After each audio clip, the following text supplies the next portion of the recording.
Good evening, everyone. Let's open our Bible in the book of Psalms, Psalm 128. We'll be reading the whole chapter of Psalm 128. This is only 6 verses. And if you are there, please say Amen. Psalm 128, beginning from verse 1 down to verse 6. We will have a responsive reading. And if you are there, please say Amen. Are you there? Amen. Let's have a responsive reading as I begin reading verse 1. Verse 1 tells us, "Blessed is everyone that feareth the Lord, that walketh in His ways."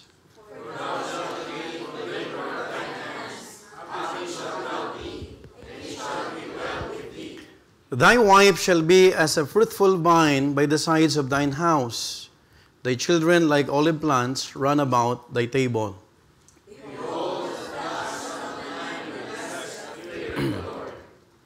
The Lord shall bless thee out of Zion, and thou shalt see the good of Jerusalem all the days of thy life. All together now. Yea, thou shalt see thy children's children, and peace upon Israel. Title of the message tonight, The Family Blessings of Godly Fear. The Family Blessings of Godly Fear. This is my devotion last Thursday, and I thank God for this wonderful time that we could be able to grasp some spiritual truths and other principles to live by, especially as a family, not only biologically but even spiritually. Let's talk about the family blessings of godly fear, and let's go to the Lord in prayer as we will ask the Holy Spirit once again to illuminate us, to enlighten our hearts, and even to sanctify our minds so that we could be able to understand the message that God prepared for all of us. Let's pray. Father God in heaven, salamat Panginoon for your time and even, Lord, for your faithfulness to your people as you have gathered in this place once again, O Lord. Lord, be the one to sanctify us, be the one to cleanse us through the blood of the Lord Jesus Christ. And if there's any sins, if there's any iniquities, Lord, that we haven't yet asked your forgiveness, Lord, continue to forgive us. Lord, we know that you are a gracious God, and help us, Lord, to meet the needs of your people. I pray that your servant, you could use me mightily once again, Lord, as I deliver your word. And I pray also that you will continue to speak in our hearts and be the one to bless the technical aspect of our live streaming. Give us a good internet connection so that we could be able to be a blessing to our brethren from different parts of Europe, and even, Lord, our brethren who are watching us through live streaming. Lord, please bless your people. Bless us individually, Lord, as we continue to commit everything to you, Lord, in the mighty name of Lord Jesus Christ. All the people say, Amen and amen. Please be seated. The family blessings of godly fear. The Bible is a holy book that contains many principles for spiritual growth. And sometimes, even practical wisdom that could be applied in daily life. You know what? I thank God because we have a spiritual book na pwede nating balik-balikan, especially if we want to know His perfect will in our lives. And sometimes, it is also a book that tells us our identity. Remember that the Bible revealed there's only 2 gender, as male or female. And not only that, the Bible also revealed as believers set apart. We are called to become holy. God is a holy God. That's why there's a need for us to be holy. Not only that, as citizens of heaven. Praise God, because we wouldn't be able to pursue yung mga citizenship na yan from those powerful countries na inaasam ng iba, because we have a good standing before the Lord, and one day we will meet and we will join with those saints who are already promoted in heaven. And salamat sa Panginoon dahil tayo ay merong isang pare-parehas na citizenship. And also, the Bible revealed that we are all, if you are a believer or Christian, we are all members of one body. And that body is the body of Christ. But what many fail to realize is that the Bible is also a family book. Can I hear amen? It is a family-oriented. Folks, do you know that there are many dysfunctional families? It is because they are not adhering or abiding in this book. Marami kapatid na nagsasabi na, alam mo, simula akong naging mananampalataya, nagulo yung aking family. But don't be surprised because makikita mo, if all members are adhering or abiding in this book, wala sanang magiging problema. There are many broken homes. There are many households who are really suffering unhealthy relationship inside the family. Hindi po kapatid, ginagawa nilang Biblia as guidelines. That is why we need to understand that the Bible is a family-oriented. Imagine from Genesis to Revelation, God reveals His design for the home. In Genesis, there is what we call the first family. In Revelation, there is what we call the marriage supper of the Lamb. It speaks about the family. And I thank God because even in marriage, parenting, generational blessings, and even household order. Paano tayo dapat umakto sa loob ng isang pamilya? Folks, tonight, we would like to dissect, we would like to know more about why the Lord allowed to be written, kapatid. Ito pong Psalms 128. Now, Psalm 128 is one of those quiet, powerful passages that reflects this heart. It belongs to a special collection known as the Songs of Degrees or Songs of Ascent. Now, pag sinabing Songs of Degrees or Song of Ascent, it is a group of psalms, take note about this, sung by Jewish pilgrims as they traveled uphill toward Jerusalem to appear before the Lord. Try to imagine, kapatid, na itong psalm na to ay isinulat habang ang mga tao, kapatid, ay nakikita mong papunta sa Jerusalem for many festivities. Sila po ay nagtatravel at habang naglalakad sila, inaawit nila ang awitin na to. As stated in Deuteronomy chapter 16, verse 16, look at what the Bible says in Deuteronomy 16:16. It tells us, 3 times in a year. Look at this. 3 times in a year shall all thy males appear before the Lord thy God. Now, take note, you might be asking, Pastor, sa mga lalaki lang pala to. But please wait, because the Bible tells us, before the Lord thy God in the place which he shall choose, in the feast of unleavened bread, and in the feast of weeks, and in the feast of tabernacles, take note, and they shall not appear before the Lord empty. Now folks, though the command was given to the men, families often made the journey together. Remember, sa chosen nation of God, laging pinapahalagan yung lalaki. That is why, men, can I hear amen? Amen. We ought to be in authority. That is why it is already counted, kapatid, na 5,000 men. Nakikita natin, priority bilangin lagi yung mga kalalakihan. Because the truth of the matter is, men or fathers, or ikaw yung tinatawag na head of the families. Now, take note, even the command was given to the men.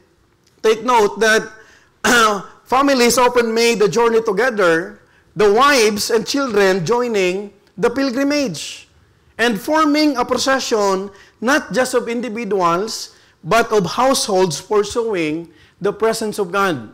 Now, for example, yung awitin na to in Psalm 128, sila po ay merong tinatawag na obligations according to the law, na pagpupunta sila sa mga festivities, just like what the Bible mentioned, that all the men, nangunguna yung mga tatay. Take note, hindi lang kapatid tatay, ibig sabihin lalaki lang, but yung buong pamilya. That is why fathers or men should be the leader, the frontliners. Hindi tayo yung nasa likod. Hindi tayo yung niyaya na, Dad, mag-church na tayo. Hindi. Tayo ang dapat na nangunguna pagdating sa bahay-sambahan. Can I hear amen? Now, try to imagine, kapatid, the scenario that from knowing its setting, we will see the beauty of reading it again, knowing that fathers, mothers, and children sang together, take note, in a melody of blessing and a hopeful declaration of what it is like to walk together in the will and blessings of the Lord. Wow! What a scenario, if you would say, buong pamilya papunta sa church. Di ba ang gandang tignan? Oh, I remember, kapatid, pagpapunta na ng Sunday, nakikita ko yung kambal, sila Alejo family, magkakahawa kamay. Nauuna si preacher say, hawak yung Ang gandang tignan. Tama po ba? Now, it's a good scenario because you would see that in every services, makikita mo na masarap buong pamilya. Can I hear amen? Now, you would see the setting, kapatid, of Psalm 128, habang sila papunta doon sa Jerusalem, sa festivities, inaawit nila ang Psalm 128. So tonight, I'm going to share to you the 3 hopeful promises of God's blessing in your family. You know what? Lahat ng pamilya ay naghahangad ng pagpapala. There are 3 hopeful promises of God's blessing in your family. Pastor, hindi pa naman ako family man. I'm still a single. Now take note, this is also for you. Because one day, masarap na mag-desire ka na kung magkakapamilya ka man, parehas kayo ng pananampalataya. You would not include your names to one of the dysfunctional families or broken homes. But you have the ample time, but the quality time to pray for your future family. Because once na nakasal ka na, you are done. Wala nang balikan. Kung ano yung pinakasalan mo, yun na yun. Now take note, there are 3 hopeful promises of God's blessing in your family. Number 1, the first blessing, kapatid, sa isang tinatawag na pamilya or individual who truly fears God is number 1, fruit in your labor. Fruit in your labor. Look at what the Bible says in Psalm 128 verse 1 and 2. A song of degrees, blessed is everyone that feareth the Lord. You know what? It's a good thing, kapatid, to become blessed. Sabi ng Bible, blessed is everyone that feareth the Lord, that walketh in His ways. Now, take note, you cannot say that you are fearing God while walking the opposite direction. Are you following? Huwag mo sabing takot ka sa Panginoon na iba naman ang ginagawa mo. Tama po ba? It is, mga kapatid, the 2 sides of coin if you want to pursue the perfect will of God in your life, fearing God and walking in His pathway. In verse 2, for thou shalt eat the labor of thine hands, happy shalt thou be, and it shall be well with thee. I want you to notice the first phrase in verse 2, for thou shalt eat the labor of thine hands. Now folks, in the time of the pilgrims, pag nagdakbay sila, one of the greatest fears was to sow and labor. Why? Because only for others to reap the harvest. Now, pag sila ay pumupunta sa Jerusalem, ang fear ng bawat pamilya ay baka sila, kapatid, ay mawala ng anihin. Because this was not an unfounded fear. Take note about this. In their world, conquest was common. Foreign invaders could come at any time, seize their land, and enjoy the very fruit they work for. Wala naman sa ating, kapatid, na magsasabi na pinaghirapan mo ang mag-harvest lang ibang tao. That is why, kapatid, there is a need, kapatid, nung nabasa natin, sabi ng Psalm 128, it says, thou shalt eat the labor of thine hands. And God's promise was not limited to a literal food to be eaten, but it is a promise of what? Security, stability, and peace. Now, if you are following God's direction in your life as a family, don't worry. Because the future belongs to God. Amen. The stability, the future, even your plans for your kids, ang may hawak niyan, hindi ikaw. Now, pag pinapupunta sila, kapatid, may promise ang Panginoon. I want you to read with me once again. Sabi ng Psalm 128 verse 2, thou shalt eat the labor of thine hands. Now, it is another way of saying, you will not be conquered. I will be the one to protect your house. I will be the one to protect your vineyard and farm. Marami, kapatid, sa ating kapatid na lahat nagtatrabaho, ginawa na lahat ng pagpapahirap, lahat ng part-time kinuha na, pero wala silang na-enjoy. Folks, listen, it means you will live long enough, safe enough, and blessed enough to enjoy what you work for. Sino sa inyo, kapatid, ang gusto mag-enjoy na pinaghirapan mo? You know what? Lahat tayo gusto. The problem with our fruit of our labor, kapag hindi yan protektado ng Panginoon. Are you following? Magkakaroon ka ng mga tinatawag na experiences, kapatid, na imbes na pambayad na lang, kailangan mo pang ibayad sa iba. Because God's protection, kapatid, is for those people, those family who fear the Lord and walk in His pathway. That is why happy shalt thou be. It is from the Hebrew word asher or ashri, meaning blessed and contented. Mapalad, masaya, at kontento. Maraming tao hindi kontento. Maraming tao, kapatid, day off mo na, magtatrabaho ka pa. Day off mo na, kapatid, magpa-part-time ka pa. And then you will complain and complain and complain. You will not enjoy your life. But rather, you will become what? Bitter. You know what, folks? It's not a guarantee that if someone works hard, he will be happy. It's not a guarantee that if he works hard, he will be blessed or content afterwards. Nakakita ka na ba ng kasama mo sa metro, panay daing? Hello? Are you following? That is the reason why kahit anong gawin mo, pag walang favor ang Panginoon, kahit gawin mong gabi ang umaga, kahit buong araw ka magtrabaho, kung walang favor ang Panginoon, you will not be contented. As a matter of fact, there is a need for us to learn contentment. It is what the Bible says in 1 Timothy 6:6, but godliness with contentment is great gain. Some do not find contentment. Other gathers wealth, but feel what? Empty. May dalawa ka ng lupa, may sakyan ka na, pero hindi ka pa rin masaya. Hindi ka pa rin tinatawag, wala ka pa rin peace of mind. Because you would see, kapatid, na walang favor ang Panginoon. That is why, for those pilgrims, for those families who are going to the festivities, ang sabi ng Panginoon, thou shalt be happy. Kung mag-alala, pumunta ka lang doon sa pananambahan because you are chosen nation of God. In our time, mga kapatid, maybe we are not a chosen nation of God, but we are a spiritual Jew. We could learn from the principles, kapatid, in this passage, kapatid, na pag ikaw pala sumusunod sa Panginoon, may takot ka, and you are walking in His pathway, God's protection is always with us. Now, bakit, kapatid, maraming pamilya pa rin, kapatid, hindi makontento? Hindi pa rin masaya. It's not a guarantee that if you have a house, you will be happy. It's not a guarantee na may laman ang tinatawag na bangko mo. Masaya ka pa rin. Why? Because joy does not come from labor alone. It comes from labor done under God's favor. Pag walang favor ang Panginoon, para kayo naglalagay, sabi ni Hosea, consider your ways. You're putting your money into the hole of bags. Bags of holes. Butas-butas. Pero yung tinatago mo, wala rin pala. Yung tinatabi mo pala, isang pitik lang ng Panginoon, maaksidente ka, na dapat, alam mo yung pambili mo na ng bigas, pambili mo, pambayad mo pa sa iba. Are you following? That is the reason why we ought to understand, kailangan natin ng favor ng Panginoon. But this favor, kapatid, is clearly given to those who what? Fear God. We ought to value godly fear, yung tinatawag na reverential fear. Minsan, hindi mo naisip, kapatid, pag natakot ka sa Panginoon, it attracts the blessing. Folks, some plant, mga kapatid, and harvest, but they put their fruit into bags with holes. They work hard, but live discontent. They succeed outwardly, but struggle inwardly. Alam mo, kung totoong masaya ka, dapat nakatulog ka. Amen?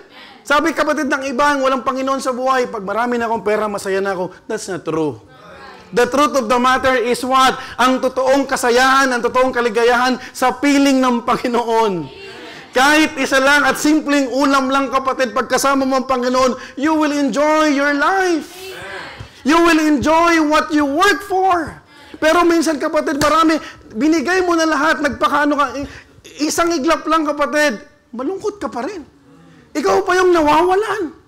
Ikaw pa yung gipit na gipit. Well, listen, folks, you ought to understand, this message is for all of us. We need to reevaluate. We need to reassess our condition before the Lord. Are we walking in the pathway of God? Are we fearing Him? Sino bang kinakatakutan mo? Yung amo o yung dapat yung Panginoon? You don't want to displease sometimes your employers. But displeasing God is just like a normal thing for you.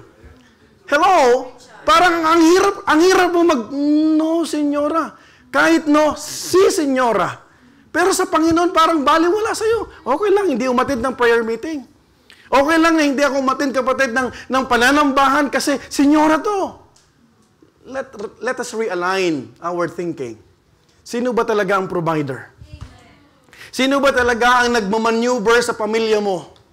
Are you following? Folks, We need to understand there are family blessings for those brethren or Christian who demonstrated godly fear. Takot sa Panginoon, hindi ko pwedeng ibigay yung tithes ko kahit may pangangailangan kasi madidisplease ko ang Panginoon. But there are times, kapatid, na alam mo na, kapatid, yung basic na yan, pero maintindihan ako ng Panginoon. And then suddenly, you forget what the Bible says in Malachi 3:10. Bring ye all the tithes into the storehouse and prove me now. Amen? If I will let open the windows of heaven, and even the devourer. Do you understand what I'm trying to say? Sabi, pour you out of blessing that there shall not be room enough to receive it. Verse 11.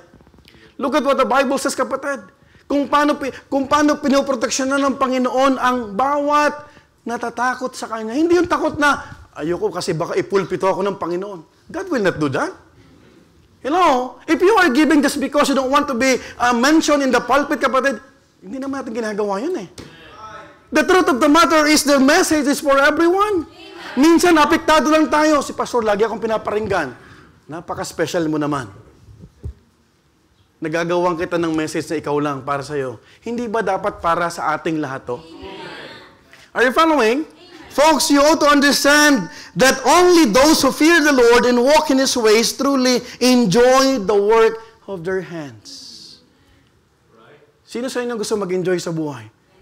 Masaklap na magtatrabaho ka, pero pagkatapos ng trabaho, panay ka reklamo. You will not enjoy your life. Alam mo yung bukang bibig mo dapat pasalamat sa Panginoon. Napakabuti ng Panginoon kasi may trabaho na regular ako. Sometimes we are too ungrateful to lament. Gigising na naman ng umaga. Kapatid, blessing yan na may trabaho tayo. Kaya pag may trabaho, ayusin natin. And one of the greatest blessings of God gives to a man who fears Him is this. Number one, he becomes a provider. He becomes a provider. Let me ask you a question. Who is the one who is providing for you? Is it you, yourself? So therefore, you become God. Because the last time I checked my Bible, my God shall supply all your needs. Not your employer. God can give you another employer. Amen? Tama po ba? But your employer cannot give you the powerful God. In fact, they need God as we need God. Number two, we ought to understand provider of godly direction. You know what? This is all about leading his home by instruction from God's Word. Pag ikaw, kapatid, may takot sa Panginoon, you would follow God's instruction. All Scriptures given by inspiration of God, and it is profitable for doctrine, for reproof, for correction, and what? Instruction, that the man of God may be thoroughly furnished unto all good works. Good works. Thirdly, provider of godly and goodly provision. Wow! Hindi pa lahat ng provision ay godly. Yung ibang galing sa loto, godly ba yun? I don't think so. Yung iba pala na nagkaskas ka, nagtago ka, nanalo ka, nagpray ka pa, Lord, sana manalo ko. Kasi gusto ko mag-mission offering. It's not a godly provision or goodly provision. This is all about leading the spiritual temperature of the family. Teaching his children to pray. Teaching your children to worship and walk with God. Ang unang tagapagturo ng iyong anak, walang iba, yung magulang. Can I hear a parents? Can I hear amen? You know what? I'm not saying this because we are boasting, kapatid, na magaling kami. Si Gab, pag nagsabi ng let's pray, gumagana na siya. Huwag mo nang tagalan. Pag tinagalan mo, talaga gagana na yun. Dapat yung ano lang, straight to the point. Wala nang palabok, walang flowery words. Pag nag-amen ka na, sinong nagtuturo dyan? Dapat, di ba yung magulang? You know what? And what does it say after, it shall be well with thee? Mabuting bagay yun sa atin. It is the kind of blessing that will not harm thee, corrupt thee, but will nourish and bring joy. Hindi lahat ng material na bagay will not corrupt your children. Hello? Because if everything will not corrupt your children, why is it that gadgets, cell phones, Alam mo ba, ngayon lang ako talagang na-amaze. Sabi, walang pera. Pero ang mga anak, naka-cellphone, iPhone 16. Naka-iPad. But you do not realize that those things that they are watching corrupts the minds. Trabaho ka ng trabaho, iniiwan mo ang anak mo, nagla-laptop, nag-iPad. Akala mo kumikita ka, hindi mo ba alam, luging-lugi ka? Hello? Hello? Why? Because your children are exposed. But if you have fear in the Lord, you won't allow your children. Tama po ba? Nabuhay po tayo. Yung panahon namin kapatid, Nora, Bilmanians, nabuhay kaming walang gadgets. Nabuhay kami pagkatapos kumain natutulog. Nabuhay ako ng walang baon. Are you following? Nabuhay ako na nagbalediktoryan ako, nanghiram lang ako ng pantalon. Because my parents cannot provide. Saan nga makita grade 6, balediktoryan ako, nanghihiram ako. Because walang pera yung magulang ko. And listen, right now, children are what? What? Brats. Spoils. Biro mo yung pagkain, ipipilit mo. Hindi siya makakain dahil nanonood ng TV. So, if you have fear in God, you ought to understand this, di ba? May biyaya sa pagkainan. After praying, you must enjoy the blessing. And you cannot enjoy because you are enduring. Are you following? Folks, you ought to understand, kapatid, you must enjoy the fruit of the labor. Pero luging-lugi ang mga mananampalataya, luging-lugi ang mga believers ngayon kasi ang talo, hindi lang kapatid, 100 euro ang nakukuha sa'yo. Kaluluwa ng anak mo. Are you following? Are you with me? Folks, I hope we will realize that it's the kind of blessing that will not harm thee, corrupt thee, but will nourish and bring joy. You know what? When we were in the world, our measure of fulfillment was simple. Money in the bank. Properties in our name. And enough saved for our children's future. Yun ang sukatan nila. Wala sila kapatid. Iniisip pagdating sa spiritual na bagay. Spiritual investment. And I hope if you are a believer already, therefore if any man be in Christ, he is a new creature. All things are passed away. Ang hirap naman kapatid na nag-claim na tayong mananampalataya, wala pa rin tayong spiritual investment. Wala pa rin tayong inaambag para sa kapurihan ng Panginoon. Now, if you think kapatid that God will protect those sacrifices, those labors, you are wrong. Because God promised kapatid, you will be happy. But there's a promise. You fear God and walk in His pathways. Have you noticed in Psalm 128, hindi na una yung promise? Yung premise muna. Ang problema sa atin, gusto natin kunin yung promise. Tama po ma? Tama? Ayaw muna nating lumakad sa tinatawag na katotohanan. Kabanalan. Right? Folks, we ought to understand tonight. But over time, even among the most successful, we have seen this truth unfold. What are those things? Wealth does not guarantee peace. Secondly, success does not ensure satisfaction. Walang sabi ko nga, pambihira ka. Dalawa na sasakyan mo, hindi ka pa rin masaya. Right? Walang guarantee kapatid na pag nakuha mo yan, masaya ka na. Thirdly, and having much does not always mean it is well with you. The truth of the matter is this. I've been talking to the classmate of Missionary Grace sa Bible School. He invited me to have a dinner together with my wife in Manila Pen. Sabi niya, I am called by God. But the thing that hinders me is the businesses. Alam mo kapatid, kung may panawagan sa iyo ang Panginoon, let me remind you, huwag mong panghinayangan ang mawawala sa iyo. Right. Kasi kapag hindi mo yan binitawan, mas malaki ang mawawala sa iyo. Right. If you are called to enroll in a Bible school, don't withhold. Right. Hello? Hello? Huwag mo kapatid, panghinayangan yung 50 to 100 euro mawawala sa iyo dahil mag-i-enroll ka. Because I'm not telling you to enroll just to force you. it's for your own benefit. Because sooner or later, you will enjoy life while enjoying His provisions. Alam mo ba, pag nafe-feel mo na provided ng Panginoon niya, nag-i-enjoy ka. Pero pag feeling mo lang dahil nagtatrabaho ka ng mipit, di ka nag-i-enjoy. Malungkot ang tao. Pero masayang tao, ay grabe, may laman na naman ng ref namin. You see the difference?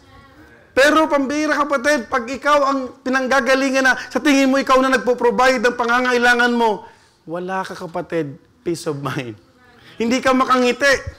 Folks, you know that true wealth is the ability to enjoy whatever little or much with your family, knowing full well that it comes from God. We understand the statement, little is much, when God is in it. Tama? 2 fishes, 5 loaves. Bilinas ng Panginoon, naging madami. Tama? Tama mo ba? Ang daming senaryo kapatid sa Bible na dapat ina-apply na natin. That's why fathers, listen, do not underestimate the position that you have in your family. You are to guide and to provide. Fathers, kayo po mga sa outreach yan, hindi lang pagpo-provide ang ating responsibility, kundi to guide our own family. Amen po ba? Huwag mo kapatid idahilan, pagod na ako, wala akong time ipag-pray. Mag-pray kami ng family namin. You do not know what the nature of work I have, Pastor. Kapatid, nakakatakot yan. Paano pag inalisan ka ng Panginoon? Paano pag inalisan ka muna ng kamay ng Panginoon? Para matutunan mo mag-pray. If these hands cannot close anymore because you are too busy with other things, what if God will take away your hands? At ang magpipray na lang kapatid yung mata mo. Minsan ayaw mo pa kapatid madala, pati mata mo kukunin ng Panginoon. It's not a literal things, but it's a spiritual things. Kasi mahalaga kapatid, meron tayong pagpapahalaga sa spiritual na bagay. But true guidance and lasting provision must flow from your walk with the Heavenly Father. Do not just walk, but walk with the Heavenly Father. Pastor, lumakad naman ako eh. Oo, lumakad ka, pero paliko-liko tayo. Amen po ba? We are praying, Lord, bless our family. Yung prayer request natin, makikita mo, Alejo family, Tolentino family. You know what? God's blessing is always available. But let me remind you, it's not a hard thing for God to bless your own family. The hardest part is what? To do the premise. Maging matapat ka muna. That is why, young people, this message is for everyone. You might be thinking, Pastor, wala pa akong asawa. Kaya nga, maghanda ka. Kaya nga, bago ka magkapamilya, huwag padalos-dalos. Amen? Because you must, kung ikaw ay dalaga, dapat yung mapapangasawa mo, yung mag-guide sa'yo. Come on, let's go to Africa.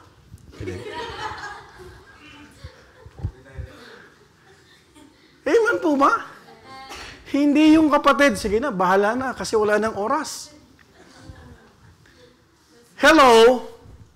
There are many dysfunctional families, unhealthy relationships. And you will not know that person until hanggang makasama mo na siya. Nandyan na yung mga paa, kung anong amoy niyan. Nandyan yung mga old habits. Well, you will embrace that. Wala nang balikan. Di mo na pwedeng ibalik yan. Are you with me? Tama? Tama po ba? Pero kapatid, yung lumalakad sa Panginoon, you will enjoy God's provision. Folks, do you want to enjoy your life? You must be the one to lead your own family in prayer time. Nak, let's pray together. When was the last time, fathers, you asked your family, your wife, your son, your daughter, to pray together? Hello? I'm talking to you. Kailan? Kailan yung huling nag-iya ka? Mami, let's pray. Kahit walang problema. Baka ginagawa mo yung pag matindi ang problema, pag walang pambayad. Kahit masaya. You know what? We are so tired last day of our conferences and I'm so overwhelmed about the impactful and meaningful celebration that we had. 2 o'clock, almost 2 o'clock. I asked my wife, sabi ko, Mami, pray tayo together. Let's just thank the Lord. Wala tayong hingin, mag-pray lang tayo. Pasalamat lang. Kasi minsan, nahahawakan mo yung kamay o nagyayaya kapag may problema. Hindi naman ganun ang Panginoon. Ikaw nga, nasasaktan ka pag naalala ka lang pag may kailangan sa iyong tao. Much more the Heavenly Father. When was the last time, son, daughter? Let's pray together. Can I pray for you? Dapat tinatanong natin. Tama? Tama po ba? Hindi, pastor, busy ako, pastor. Pagod na, pastor. Kapatid, huwag naman yung maging dahilan. Remember the family of blessings available for those who fear God. For those not only to fear God, but walk in His pathway. Ephesians 6:4, and ye fathers, provoke not your children to wrath, but bring them up in the nurture and admonition of the Lord. This is Bible. Hindi to galing sa kaisipan ko. Amen? Amen po ba? Galing to sa salita ng Diyos, KJV pa oh. Ephesians 6:4. But bring them up in the nurture and admonition of the Lord, because if you will not do that, you are provoking your kids. Hello? Don't you know if you don't have time to pray for your family or to pray together, you are the ones who is provoking your family? Why? Because si Satan, titirahin niya. Satan will corrupt the minds of your family members. And that is one way, a subtle way to provoke your family members. Wala akong ginawa. Pag tinanong mo, ano ba nangyari? What happened to your family? Pastor, wala. Kasi wala ka rin panahon mag-pray. Are you following? Hello? Can I hear amen? Tama po ba? Let's give time. Prayer time. The three hopeful promises of God's blessing in your family. Are you still with me? Number 1, fruit in your labor. Secondly, fruitfulness in your family. Wow. Fruitfulness in your family. Look at verse 3. Dito ako nag-enjoy sa devotion na to. In verse 3. Thy wife shall be as a fruitful vine. Wow. By the sides of thine house, thy children like olive plants round about thy table. I want you to notice the first phrase. Thy wife shall be as a fruitful vine by the sides of thine house. You know what? After I stop in this verse, sabi ko, Mami, can I hug you? Thank you. Minsan kailangan ng asawa mo yan. Not just, may kailangan tayo, but they need our reaffirmation. What a blessing to enjoy the company of your wife and children. You know what, folks? I love the Bible describes the family here. Anong ginamit ng Biblia? The wife is a fruitful vine. Take note about this. What is a fruitful vine? A fruitful vine speaks of God's favor to a man. Are you with me? The vine was a prized plant in ancient Israel. Pag pumunta ka ng Israel, isa sa mga makikita mong ma-amaze ka, yung vineyard. Wow. Doon ka makikita na sobrang lalaking ubas, seedless. Pag kinain mo siya, talo pa ang may asukal. Sobrang tamis. That's why even the doctors is not advising ng too much what? Grapes. Kasi it will lead you to have what? Diabetes. Are you following? Now, take note kung paano ginamit ng Panginoon through Psalm 128 that grapevines were among, take note about this, the most valuable in symbolic crops in Israel. Have you remember the spice? Hello? Are you following? Anong dala nila? Anong dala nila? Grapes. First class. They were a sign of what? Prosperity. Blessing. And not only that, peace. I want you to read with me, Micah 4:4. Ang sabi ng Bible, but they shall sit every man under his vine, and under his fig tree, and I want you to notice the phrase, none shall make them afraid. For the mouth of the Lord of hosts hath spoken it. Ulitin natin. They shall sit, every man, under his vine. Now take note about this. To own and enjoy the fruit of a vine was a proof of stability and favor from God. Yan ang reality. Now folks, listen kapatid. Kung makikita mo kapatid, yung asawa natin ay regalo at pabor mula sa Diyos. Let's read Proverbs 18:22. Whoso findeth a wife, findeth a good thing, and obtaineth favor of the Lord. Yung asawa mo kapatid ay regalo at pabor mula sa Diyos. Men, fathers, when was the last time you appreciate your wife? When was the last time you say, Mom, Babe, Langga, Tart, Amore, Mahal, ano pa? Palangga, ano pa? Sweetie, Honey, Love, Chuba-chuchu, ano pa? Ano pa? Thank you. When was the last time? We are family. You know what? Makikita mo kapatid na regalo ng Panginoon. Now the question is this, why use it for the wife? Yung grape. Bakit? Number one, because the wife is not just a companion. She is a blessing, a provider of joy, and a sign of divine favor upon the home. Hindi mo lang siya kasama. Huwag mong itrato yung asawa mo na parang kagamitan lang, na parang kang Muslim. You're not a Muslim. We're Christians. Tama po ba? Ang Muslim kapatid, naalala yung asawa o kabit nila pag may kailangan sila. Pag hindi kailangan, parang walang nakikita. Now, there is a blessing about these things, mga minamahal ko. Number two, she is not just a tree who stands beside you. She is a vine that intertwines with you, growing with you and around you. Dapat parehas kayong lumalago. Huwag mo ngayon, ikaw lang ang lumalago. Yung asawa mo, tuyong-tuyo. Hello? Do not allow your wife na ikaw nag-i-enjoy ka spiritual blessing. Yung asawa mo kapatid, hirap na nag-i-endure. Magandang magkasama kayo lagi. Why? Because a fruitful wife is a wife that is not simply present.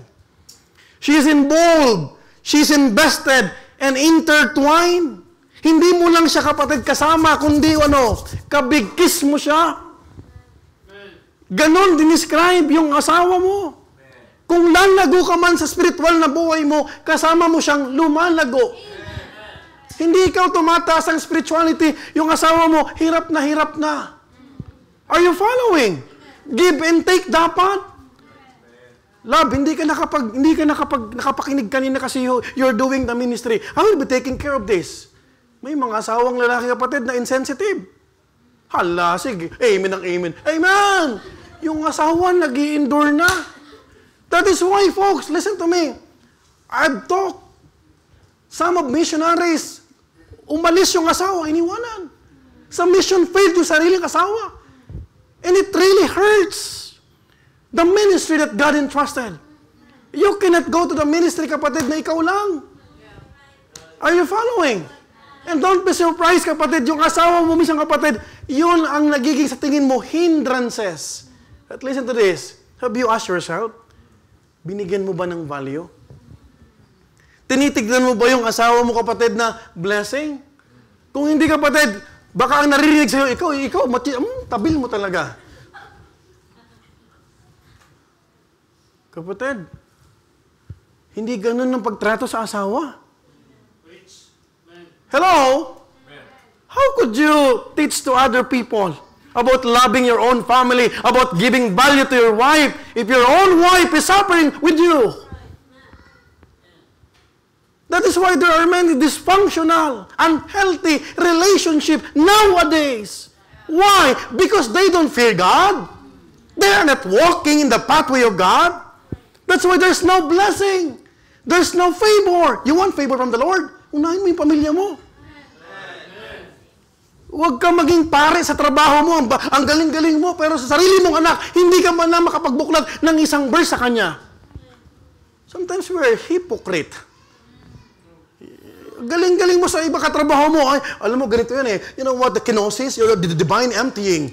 Pambira ka, may pa-divine emptying ka. Yung sarili mong pamilya, hindi mo man lang nabahagian. Kahit nag-lead ka man lang ng isang devotion. That's hypocrisy, folks. Your first ministry is what? Who? Your family. Ang unang ministeryo natin ay sarili nating pamilya. Sa mga mag-aasawang missionary, you ought to think about this. Hindi ka magiging effective na servant of God kung hindi mo matutunan na mag-serve sa sarili mong pamilya. Can I hear amen? Folks, remember, I also would like us to notice how the Bible described that vine. One thing. Do I have still time? A vine by the sides of thy house. Look at that. Minsan ba nagbabasa tayo ng Bible para tayo nagbabasa ng comics lang eh. Have you asked, why is it that the Bible mentioned this? Sabi rito, tama? Tama po ba? Thy wife shall be as a fruitful vine by the sides of thine house. What does it mean? Bakit kaya? Bakit hinilin tulad sa vine? At bakit kinailangan pambagitin a vine by the sides of thy house? Now, folks, listen. Vines can be wild. Meaning, they can grow in any direction and even entangle other things. But this vine is not wild. It is by the sides of thy house. Kaya mga men, fathers, huwag ka nang tumingin sa iba. Kung meron kang matapat na asawa, yan na lang ang tignan mo. Hindi yan wild. What do you want? Beautiful but wild. Baby-faced but what? Inwardly. She's a serpent. Hindi mapagkatiwalaan. But I thank God, kapatid, kapag may sarili kang asawa, kapatid, na pag iniwan mo dyan, babalikan mo, nandyan pa rin yan. Are you following? Are you listening? Folks, vines can be wild. What a blessing to see a wife who also grows like a vine. She is not restrained, but rooted. Rooted. Hindi siya pinipigilan, pero bawat paglago niya ay nakakapulot sa haligi ng tahanan, nagpapalakas, hindi nagpapabigat. Wives, listen, kung ikaw ang nagiging dahilan para ang asawa mo hindi magamit sa kalooban ng Diyos, pabigat ka. Pastor, napunta sa wives ha. Kailangan balance eh. Hindi pwedeng ikaw yung naghihinder. Ikaw yung alam mo yung, ang mga lalaki, kami po mga lalaki, we don't want to hear what? Rantings. The more nyo kaming bungangaan, wala namang, alam mo sabi na, sige na, okay na. Okay na. Pero totoo lang, nagiging blessing kayo kung maayos na usapan. The more na bubungangaan yung sarili yung asawa, kayo pa yung nagiging hindrance sa paglago niya. Hello? You are not a blessing. You are not the vine that the Bible is describing in Psalm 128. Hello? Kaya sabi ko, paano kayo natatagalan nito? Isang salita mo, 10. Parang automatic eh. Alam mo yung machine gun? Tapos ikaw, ang kapalit. Hello? Natuturete tuloy yung asawa mo. Hindi tuloy nakapag-isip. Tuwan-tuwa ka, kala mo, napabigay. That is flesh. Because the fruit of the Spirit is what? Love. Are you following? That's Bible. Kapatid, I'm not preaching according to my opinion. You want to have a family, kapatid, serving the Lord, binibless ng family mo, you ought to understand godly fear. You should know your function. You should know your place in your family. If you are not the father, don't be controlling. Huwag kang maging Jezebel.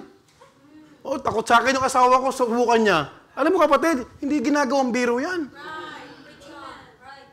Hindi nakakatuwa. That is a direct obstruction to the plan of God according sa pamilya. Let your husband decide. Dad, you are the head of the family. Kung ano man yan, susuportahan kita. But this is the thing that I've observed. You can give it. Hindi naman, inaalis namin huwag ka magsalita. Tama po ba?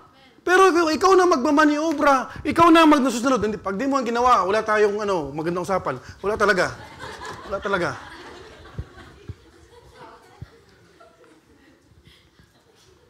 I remember Brother Roger. Hindi.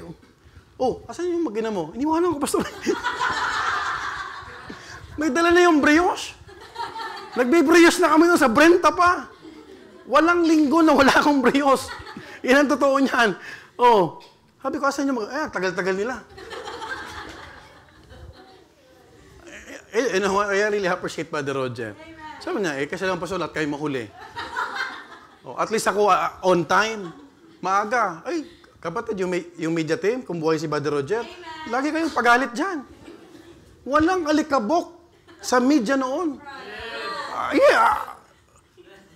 You could ask si Sir Hannah, may yung pang-brush yun. Pag nakita ka na patay ka doon. Kung buhay lang yun, patay kayo dyan. Yung alikabok na yan, nagpagawa pa yun ng sa mixer. You would appreciate those kind of conviction. Tayong mga lalaki ang kalakasan ng ating pamilya. Hindi kahinaan. Folks, my dear beloved brethren, another family blessing here is God's promise to the pilgrim's children. Hindi lang asawa. But the Bible mentioned thy children like olive plants, round about thy table. Ano ibig sabihin ito? There are many principles why olive plants were used to illustrate the promise of God. Number 1, take note, olive plants are young and tender. There's a big difference between olive plants and olive tree. Are you with me? Tama? Now, an olive plant is not yet fully mature, just like the children. They are still growing, still need of guidance, nurturing, and protection. That is why pag may mga baby Christians, huwag mo namang asahan na kung paano ka ngayon, yun na rin siya.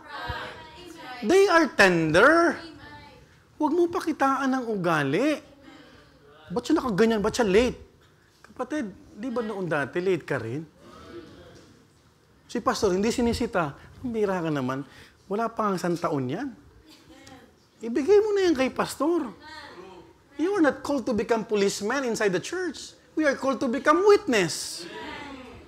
Hindi, sinong late? Yung bago na yun, laging late yan. Kabago-bago, late. Unawain mo. Folks, listen. This reminds parents, don't expect full-grown behavior from small hearts still learning to obey God. Kaya nga mga bata, very fragile. Alam mo ba ang mga bata dito, kung anong tinuturo dyan ng sunod sila. No, si po. Debi ako manjari, sino? Gutom ka talaga. Ayaw mo kumain, di wag. Sino magugutom? They are trained. Hubad ng sapatos yan dyan, pasok yan dyan. Tama? Yung mga gamit nyo, fix your toys, yung lahat. Trained sila. Now, folks, listen. They depend. Number 2, they're not olive plants are young tender. Number 2, they depend on the root. Olive plants grow near the base of the parent tree. They draw life and nourishment from the root system. This shows the importance of a strong, godly parent, especially a father, who anchors the home spirituality. Ikaw ang tatay. Ikaw ang dapat mas may alam. Amen? Ikaw ang dapat babad sa prayer. Amen? Ikaw ang dapat na unang masipag. Ikaw ang nagyayaya. Ikaw ang unang bumabangon paglinggo. Ikaw ang nakikita dapat na nagde-devotion. Are you following? Sayang yung mga mensahe na to. Kasi ang gusto lang ng mananampalataya, pagpapala. But here comes the things, kapatid, na makikita mo, there's nothing wrong about praying, desiring to be blessed. Walang problema sa Panginoon na pagpalain ng bawat pamilya dito. Pero bago tayo pagpalain ng Panginoon, makitaan tayo dito. Oh, fathers, we are in authority, but we are not legalistic. Huwag naman ganon. There is always mercy and truth. There's no problem in executing or imposing some rules. But let me remind you, impose it with grace. Hindi yung ako ang batas, ako ang sinabihan, ang sabi ni pastor, ako ang authority. Hindi! Kapatid, walang wisdom. Yung mga pwedeng pagbigyan mo muna to establish what? Relationships. What do you want? To impose something tapos ang kapalit, masira yung relasyon mo? Walang wisdom. Oh, nasa authority tayo. Oh, kapatid, merong binigay na authority. It's clear. It's vivid. It's true. But the problem is how we execute, how we impose. Hindi po, kapatid na, akong head dito, akong head of department, ako to. No. Kapatid, walang ganon. Mercy and truth. Hindi naman puro truth. Babagsak ang barko. Hindi naman puro mercy. Na walang truth. Balanse lang. Amen? Yung pwedeng pagbigyan mo na. Tama? Anong gusto mo? Makikita mo, you are imposing, pero ang kapalit, nakikita ka ng kapitbahay mo, na napakalupit mo, and then you will talk about God's love. Kakato ka doon. Hello, neighborhood. I want to share with you about God's love. Tapos marinig sa sarili mong anak mo, lupit-lupit mo. Patulog na yung anak mo, alas 12 na, hindi mo malang pinalagpas, sinigawan mo pa. Hello? Walang amen? Amen. Hello? Are you still with me? Amen. Balance. Even in the church. If you are given an authority, walang problema sa authority. But don't abuse authority. Right? I never abuse my authority. Pag galit ang pastor mo, it's because kailangan nang i-exercise yung rod. Hindi naman puro lahat tayo galit na rito. Ibigay mo. I am always reminding the preachers, when it comes to rebuke, give it to the pastor. Pag ikaw na yung pastor, di ikaw mag-rebuke, tignan natin kung may tumagal. Kasi it should be balanced. Now, you have to understand, mga minamahal ko, take note that this shows the importance of a strong, godly parent. And take note also that they are plants and not trees. One day, they will be an olive tree. Pag bata yan, huwag mo nang expect na ano yan. Alam, expect natin si Gab na, Gab, anak ka ng pastor, sit down. Anak ka ng pastor. Yung pala gusto mo lang gumanti kasi napagalitan ka ni pastor. We cannot expect from Gab na, hello, magtatantrum siya. Amen po ba? Now, olive trees don't mature overnight. They require careful cultivation, patience, and time before they bear fruit. In the same way, anong matututunan natin sa olive plants? And then eventually, it will become what? Olive tree. In the same way, children are not instantly mature. They require years of loving discipline. I want you to notice the term, loving discipline. Walang disiplina na walang pagmamahal. Kung nagdidisiplina ka dahil galit ka lang, hindi yan disiplina. Kalupitan yan. When you discipline your son, your daughter, it should be done through what? Loving discipline. Hindi yung kung anong mahawakan mo, ihampas mo. O, nag-i-amen yung anak ko. Di ko pa napapalo yan eh. But we already asked Dr. Job Solano, bumili sa PCBS ng pamalo. Nakalagay doon, train up a child. Dalawa yon, isang maliit, isang pang church. Wala pang... We need to do that. Pag malaki na yan, wala, hindi mo naman madisiplina yan eh. Baka ikaw na payukuin yan. Hello? O, sino magpapabili? Sumama na. Hello?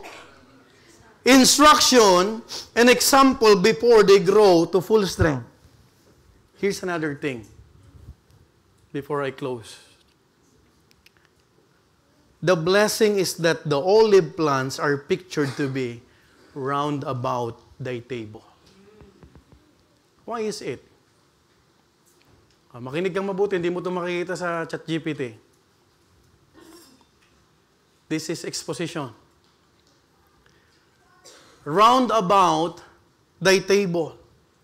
This does not only picture proximity, but fellowship. Hindi ba ang sarap tignan na ang buong pamilya kumakain kayo sabay-sabay? Amen. Hindi magandang pangitain na habang kumakain ka, yung anak mo nagsiselfone. Do not do it here. May sinita na ako noong nakaraang linggo lang. I don't want to mention name, but he knew what I'm saying. You leave that phone, you go there. Pag oras kainan, kainan. Hello? Are you following? There are many families today that may appear intact on the outside, but sadly, some children harbor deep resentment or even quiet contempt toward their parents. Kapatid, sabihin ko sa inyo, pwede kang makakitang magkakasama pero huwag mo lang tignan at atimin na magkasama kayo. Ang atimin mo, nagmamahalan ba kayo? Are you following? Kasi pwede kayong pumunta na magkakasama. Pwede kayong manirahan sa bahay na magkakasama. Pero ang tanong ba, may pagmamahalan ba? Are you with me? Are you listening? Folks, hindi lang basta magkasama kung hindi nagmamahalan. They hate their parents, but here we will say, even the closeness and intimacy of family is a blessing coming from the Lord. Hindi mo yan, kapatid, kayang pikiin na pag binigyan mo yan ng tinatawag na cellphone, magiging masaya ka na. Hindi yan, hindi dito yan, nandito yan. Do not think that if you can give iPhone 16 to your daughter or son, you will be happy and there will be love, abounding love in your home. No, sir. Hindi mo yan, kapatid. Ibig sabihin na may laman ng bulsa niyan. Pag binigyan ko yung pera, hindi na yan magre-rebelde. Sa salita ng Diyos yan. Are you following?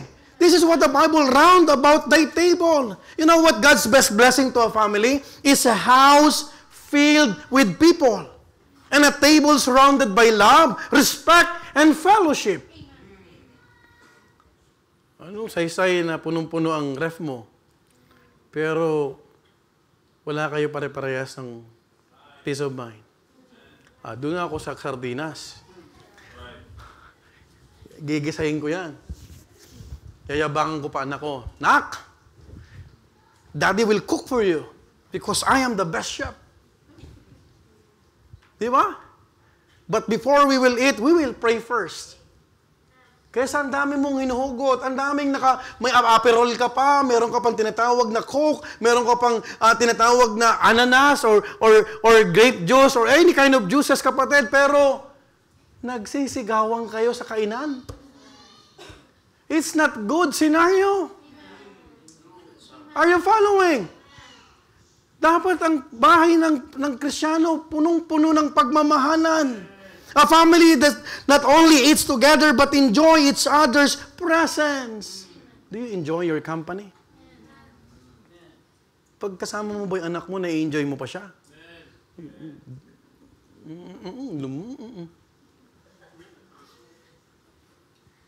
Pag galing ka ba sa trabaho, excited kang umuwi? Wow! Kapatid, I think you have to talk to the Lord. Listen to me. Kapag hindi ka excited umuwi sa bahay, there's something wrong. It's not a home. It's just a house. And God built home, not houses. Don't build house. Don't own the house. Own the home. Pamilya ko to. Regardless kung wala kang bahay. Mas pipiliin kung wala kang sariling bahay. Umuupa ka lang pero punong-puno ng pagmamahalan. Amen? Na-enjoy mo yung company mo. A home where children do not just return out of obligation, but out of joy. It is our desire. That's why I'm asking you, the church, pray for my son. Na gusto kong lumaki siya, kapatid, na because it's a challenge for us. Lahat na to babalik sa amin. Do you know what I'm trying to say? Lahat babalik. Ano pa sir, saan yung pinagpipreach-preach mo dyan? That is why we need to pray. We need to meet midweek services. Praying together. Tama po ba? Makikita mo in Psalm 128, it is a family that is not only together, but happily staying together. Roundabout? Hindi naman sila nag-roundabout dahil maraming pagkain. Nandun yung intimacy, yung fellowship, nandun yung pagmamahalan, repentance, and yung tinatawag na joy, laughters. Parents, hear me out. Don't just focus on providing food or shelter. Ang totoong pagpapala ay kapag ang mga anak ay hindi lang umuuwi dahil kailangan, kundi dahil gusto nila at secured sila sa tahanan. Oh, why would I ruin my life if I myself is secured with my parents? Alam mo ba, maraming bata napapasok sa maagang relasyon kasi walang pagmamahal na nakikita sa loob ng tahanan. Busy si mami. Nasa work si daddy. That's why they find what? Love, companionship from other people. Why don't you pray to the Lord? Lord, please give me wisdom. Lord, bless our family. Nagsasabi kang i-bless your family, but you are not fearing God. Kapatid, sooner or later, time will not always be in our side. Hindi mo na mababalik. Yung ginagawa namin kay Gab, unless sundan namin yan by God's grace. Masundan yan, pero no more mission trip. Akala ko nga last week, may kasunod na. False alarm. And listen to this, hindi mo na pwedeng ibalik yan. Yung time na nakakarga mo, kargahin mo na. Enjoy mo na. Hindi yung, ito, para matigil ka, yun, nood ka. Sige, tapos iiwanan mo. You fellowship with your daughter, with your son, they need you. Amen po ba? Kung kinakailangan magbawas ang trabaho, magbawas ka. I am not saying this because your pastor wants to say it so. I am saying this because that's the wisdom. Folks, you need to understand, ang totoong tagumpay ay hindi lang yung maraming ulam, maraming pagkain, maraming pera, kundi ang pamilya na buo ang samahan. Children, hear me out. Children, young people, kung ikaw ay nasa isang pamilyang buo, may magulang na gumagambay, may tahanan na may pagkakaisa, alalahanin mo kapatid, mapalad ka. Maraming ang people dito, wala lang nanay. Ikaw buo yung nanay mo, buo yung tatay mo, nandun pa ba't hindi mo yakapin? Yung iba sa ating kapatid, wala nang kinagisnan na tatay.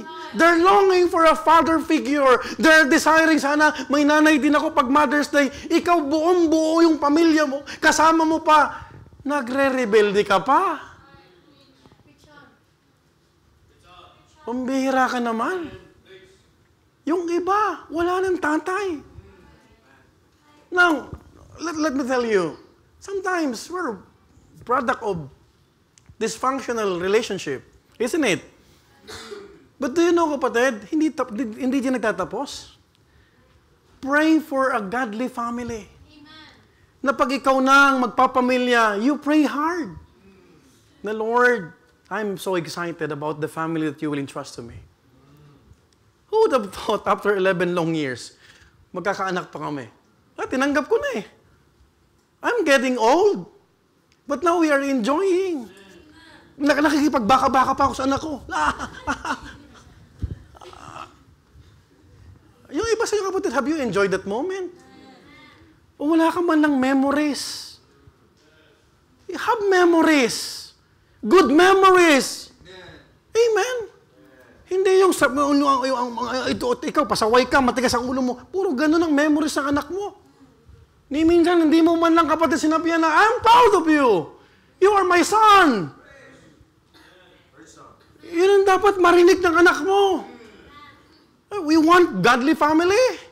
We want blessings. Have fear. Folks, listen kapatid. Alalahanin mo, hindi lahat meron yan. Be thankful to the Lord. Huwag lang pag Mother's Day o Father's Day. That's the reason why. Do you see the plaque there in Nablihon? Do you see that? Have you read that? It's to honor my living pastor. Kasi wala nang kwenta yan kung patay na si Pastor Nable. He won't read that. He won't listen my gratitude from the heart. Kailan mo mamahalin ang pastor mo? Pagpatay na? Kailan mo bibigyan ng bulaklak yung pastor mo? Pagpatay na? Do it now! Amen. If you love your pastor, do it now! Amen. Huwag kang pasaway. Amen. Learn to appreciate things. Pasalamat ka, may pastor kang nilagay ang Panginoon sa buhay mo. Hindi ba kayo nagtatanong, Pastor, di ba ang ganyan, memorial? Plaque of memorial? That's why it's a plaque of honor. Kailan mo papasalamatan yung magulang?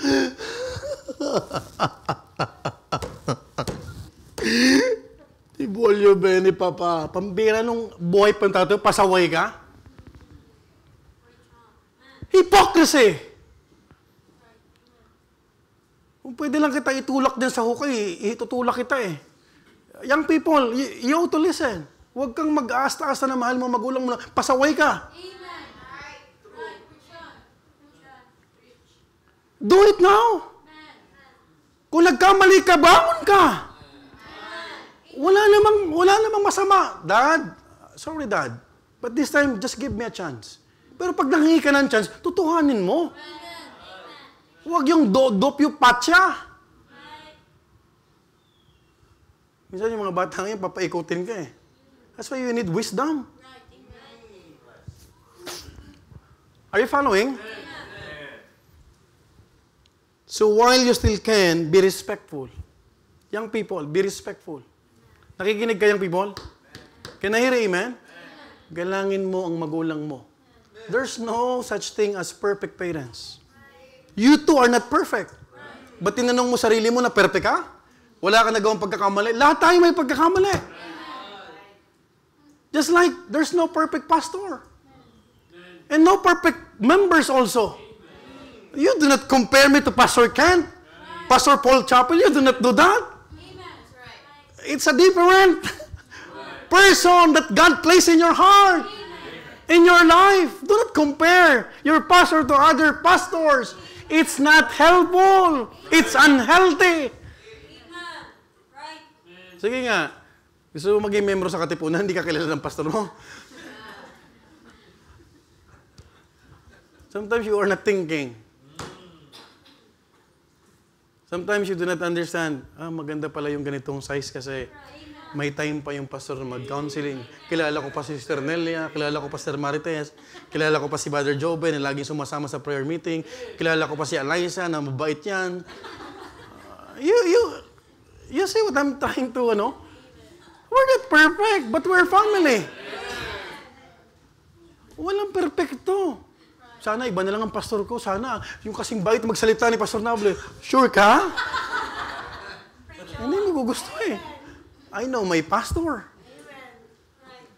Hindi aksidenteng nilagay ang Panginoon ng pastor nyo. Are you following? You know, folks, to those who have family that seems whole, but it is broken inside, don't lose hope. Psalm 128 is more than just a song. It's a promise. A promise reserved to those who walk in His steps. A man who fears the Lord and walks in His ways is not walking aimlessly. He's walking toward a sure destination. And what is it? A home blessed by God. Wow. Pag kinasal ko rito si Peter Joshua, pambira yan. Mag-asawa ka na. Hirain mo yan. Magra-rapture na, di ka pa nag-aasawa. Preach. Hello? Pag kinasal ko rito si Sir Mirna, ten, graduation pala.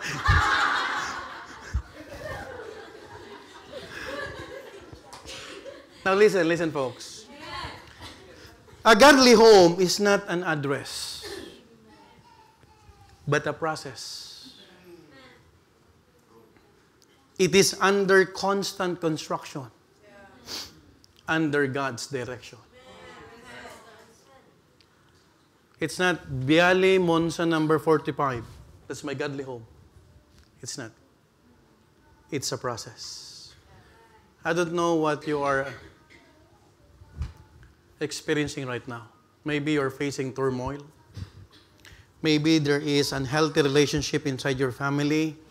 But it's not an accident why we're talking about family. Amen. It's not too late. There's still hope. Amen? Kaya lagi mong isama yung anak mo sa pananambahan. Huwag kang pumayag. Nak, there's a time for everything. I hope I will not force you to come with us. I hope you will enjoy God's blessing too. Amen? Folks, the 3 hopeful promises of God's blessing in your family. Number 1, fruit in your labor. Number 2, fruitfulness in your family. And lastly, favor in your lifetime. Folks, when I say lifetime, it's not about existence. It's about consistency. That God can pour out His blessing towards us. Look at what the Bible says in verse 5 and 6. The Lord shall bless thee out of Zion, and thou shalt see the good of Jerusalem. I want you to notice the last phrase. All the days of thy life. In verse 6, yea, thou shalt see thy children's children, and peace upon Israel. You know what? One of the greatest blessings from the Lord is to see God's goodness in your lifetime. Masarap, kapatid, na ma-enjoy ang buhay. Hindi ito pahabaan ng buhay. Pwedeng humaba ang buhay mo, pero nag-i-enjoy ka ba? Mas pipiliin ko yung short period of time, pero kasama mo na masaya kayong naglilingkod sa Panginoon. Hindi ito patagalan. The issue is not longevity. Hello? The issue is spirituality. Now, think about this. Maaring inisip mo, pambira, sana mahaba ang buhay ko. Huwag mong ipag-pray yung mahabang buhay lang. Ang ipag-pray mo yung buhay na may quality sa harapan ng Panginoon. You know what, folks? It's not just about longevity, but God's favor in your lifetime. What are those things na makikita mo? To see your grandchildren serving the Lord is a great fulfillment of all believing parents. Right. Grabe yung apo mo, makikita mo pa. Tama? That's why it's not a waste of time. Pastor, wala na eh. Ito na yung buhay ko. I'm a single mom. I belong to a dysfunctional family. Kapatid, ituloy mo yung pangarap mo sa anak mo. Right. Huwag mong hayaan na pati anak mo mag-suffer. Are you following? Kapatid, makikita mo, kapatid, to see your grandchildren serving the Lord is a great blessing. Who would have thought James is now the pianist? Alam ko, kapatid, yung puso ni si Sir Myrna, tumatalon-talon yan. Pastor Kent is always mentioning si James sila. Ito si Jerry. Sabi niya, matangkad pa sa'yo. But they are serving the Lord. Okay, sige, humaba ang buhay mo, pero makita mo yung mga apo mo nasa mundo. Mas gusto ko pang kunin na lang ako. Kaysa makita yung anak ko o yung apo ko nasa sanlibutan. Are you following? Folks, Psalm 128 ends not with personal success, but with generational blessing. Hindi ito, kapatid, yung blessing ng inaabangan mo pag December. It's more than that. The man who fears the Lord and walks in His way is promised more than fruit in his own lifetime.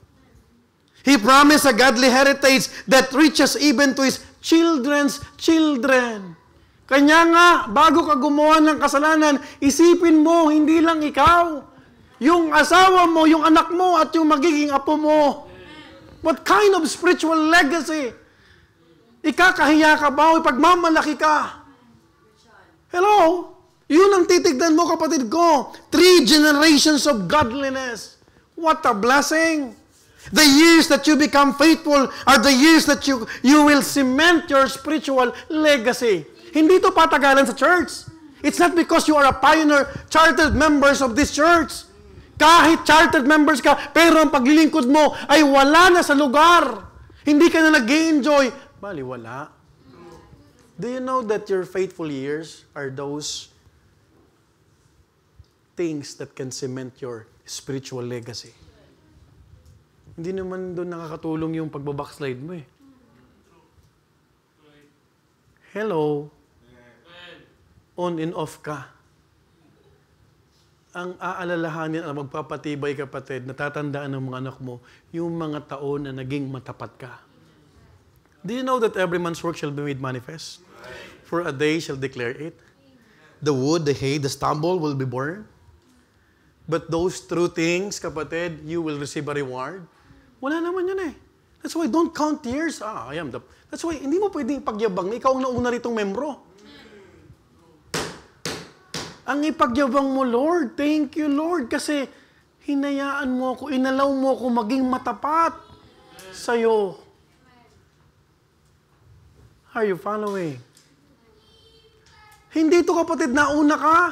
Ako kasama dyan ni Pastor Omar. Ayun hindi mo nakakita. In fact, hindi ito patagalan. Amen? It's a constant race. It's a decision that you need to have every day. Right. Folks, it's not about the years of your existence, but your consistency to the Lord. Hindi consistent sa ministry. You can be consistent to your ministry. Pero ang tanong, paano mo ginagawa ang ministry mo? That promise is reserved for those who live their lives seeking God's favor and not man's applause. I remember Brother Christopher Untoy. That person is a perfect epitome. Tahimik lang. Pero wala sa kanya. Hindi mo siya tapikin, wala lang. Pero mag-i-enroll ng Bible school. Tonight, we no longer ascend to physical mountains or make pilgrimage like before. We're not Jews. We're only spiritual Jews.